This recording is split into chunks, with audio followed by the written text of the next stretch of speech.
You just have to be more suspicious of your opponent if they're handing you that pawn. And we have to see something from Hikaru with the white pieces. Dina, congratulations. You correctly predicted b3. Yes, and I'm so excited to see that. Now the question is e3? Yes, I was gonna say, or g3. Whoa. G6, this fianchetto, we talked about it yesterday, Aman, and you said you were not a fan of this. I believe Jan Nepomniachtchi did that against Hikaru. That's right. We've definitely seen these types of positions before. For Hikaru, I think the nice thing for him is that at least there is a very clear imbalance. I can't speak and say, oh, it's immediately better for him or anything, but there's a clear imbalance, right? We have a bishop traded for a knight. Also, the pawn structure is completely shattered. So I think what he might be trying to do is trade the d pawn for the c pawn here, and then black would have a number of pawn weaknesses.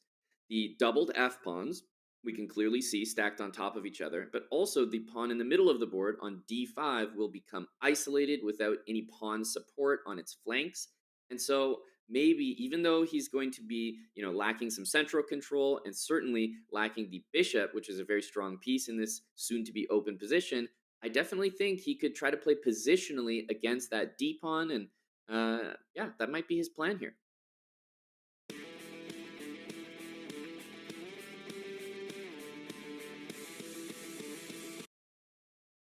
Very interesting. And it looks like Hikaru knows everything inside and out because he literally spent only 15 seconds and he took that he took that knight with his bishop almost pre-moving. Now we see our favorite pawn structure, the isolated pawn on d5. And, well, the c pawn could be a potential weakness as well for white, but probably just putting it on c3 and chilling and saying, what are you going to do with your bishop? Yeah, that's absolutely right. Pawn to c3 will completely fix the d pawn. Great tip when any of us are playing against an isolated pawn, like the d pawn. A lot of players, I think, make a mistake and they think, oh, it's isolated, it's got no support. Let me attack it and win it. But usually, what you need to do first is pin it down so it can't move. So, as you said, moves like c3, rook d1 are much more important. And once you hold it down, then you can start piling up the pressure. Now, there's definitely no big advantage to speak of here, but I have to say, structurally, this is definitely a position that Hikaru can play. So we'll see how it develops here. Magnus cannot be unhappy with this opening. There's a positional deficit, but look how strong that black bishop is.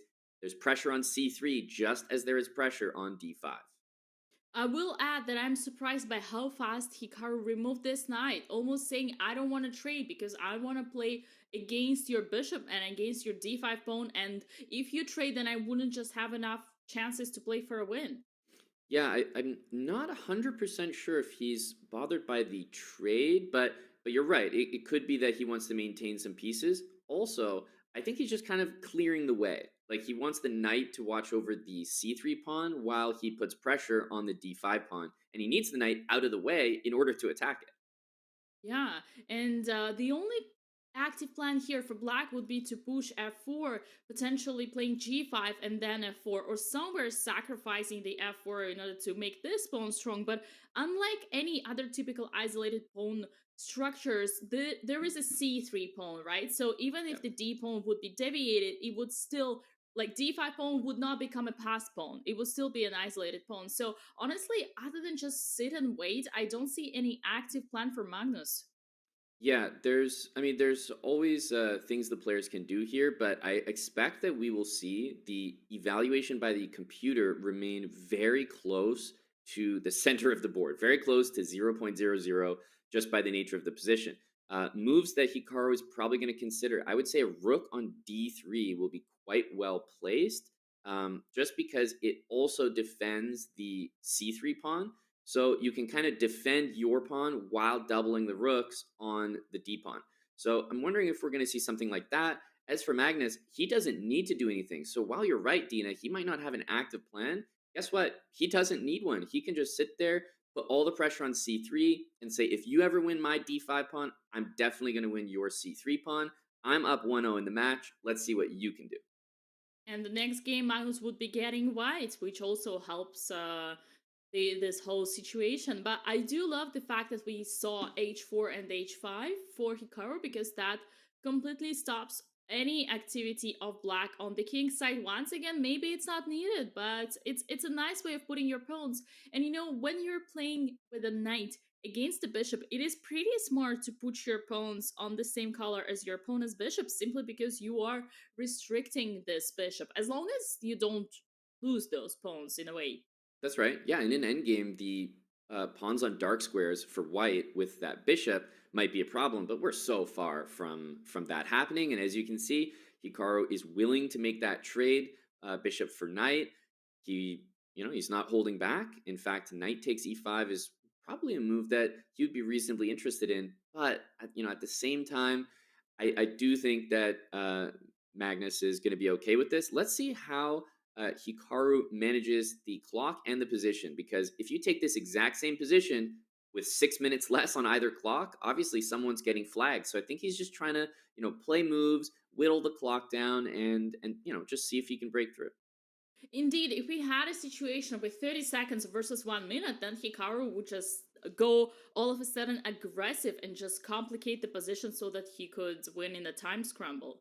Yeah, and look, there's not that much going on. I said that the evaluation bar very likely to hover around the equality mark, and that's exactly what we see. C4 has been played, and very likely to be mass exchanges here because, yeah, the position is definitely even. The bishop does well with pawns on both sides of the board. Now, if the queens get traded here, I do think the position is a draw. Even if the knight and the bishop trade, I also think that. The position could be a draw. Now, interesting. Does this maybe allow for? I was thinking about Queen D4 at the end. How is that endgame? Yeah, and then after f4, forcing the passed pawn to be created in the pawn endgame, but then queen could go to f6, but then just bringing the king, and black has So no move. yeah, that's interesting. F4. There's also Queen D4, and why don't we put that on the board? I mean, this is what the players are thinking about. If King F6, then I was thinking also f4. Queen Oh, B6, oh, right? queen Queen b6, yeah. B6 just wins the pawn. And Yeah, if you take the king move back, and actually man, would the have played live f6. position did not play it. That's a massive Oh opportunity for no. Hikaru. I guess we'll go back to the live position, but I'm willing to say pretty certainly that he almost could win a pawn in that variation, guaranteed. With the queen to d7 Yeah. after f6, and the trade once again is not in black's favor, because white would just have a pass pawn in the king endgame Wow, and the that's pawn I can't endgame. say for sure, like, guaranteed win for Hikaru, nothing like that. It wasn't that type of miss, but wow, I think that was a very significant moment in this match, and it just kind of happened out of nowhere. We were talking about trades, even me. I was like, "Oh, it's going to be around 0.00 the entire time." So he just maybe wasn't looking for it, but he paused. He really thought about it, and I felt like he sensed there was a moment to calculate. He had 7 minutes on the clock. I bet he's going to wish that he spent a little more time on that. Yeah, because this is those moments when you lose a guard and something can happen. And if only for Magnus, it takes only a little bit of too much relaxing in the moment, and then Mm. Hikaru could certainly have chances. And once again, with the time advantage. But I also want to add. We already talked about it yesterday. If our audience remembers, but whenever you are playing a queen endgame with a knight and a bishop, usually a queen and a knight are so much stronger, just because there is nothing that queen cannot do that bishop can, which is not the same case for the knight. So those two could reach more harmony and more attacking chances, and even just forks and tricks and blunders in the time scramble, just because the knight is so tricky. Yeah, I agree with that. The knight is the piece I'd rather have here, definitely. Also, considering the match situation, I think Magnus is, more than comfortable making a draw, whereas Hikaru is the one saying, I'd like to try to generate something from this. I'm up a minute, but truthfully, 5 minutes in this position for Magnus should be enough. Yeah, that's right. A nice threat there with b5. And queen d5, white does not want to trade, but white should always watch out for b5, similar to black, who should always watch out to the queen activation here. For now, king is covering all the squares, it looks like. Yeah, I would say that at this point, I know we keep talking about that moment missed, but to me, that was the biggest chance of the entire end game. So really unfortunate that Hikaru, at the very least, didn't spend more time there because you knew that he knew something was up there, right? He paused, started thinking. He was definitely looking at that exact thing. He must have misevaluated something. But okay, back to the live position here. He's obviously trying to squeeze something out of this. Notice how Black's bishop is always on that square, just two squares in between the bishop and the knight. So any square the knight's trying to move to in a forward motion, I mean, it's just not possible. When the knight was sitting Yeah. on d3, the bishop was on d6. So Magnus doing a good job so far containing the pieces. And if you take this knight and just place it anywhere on the board, unfortunately, you cannot even find the right square for the knight where it would be powerful, other than on f6, of course.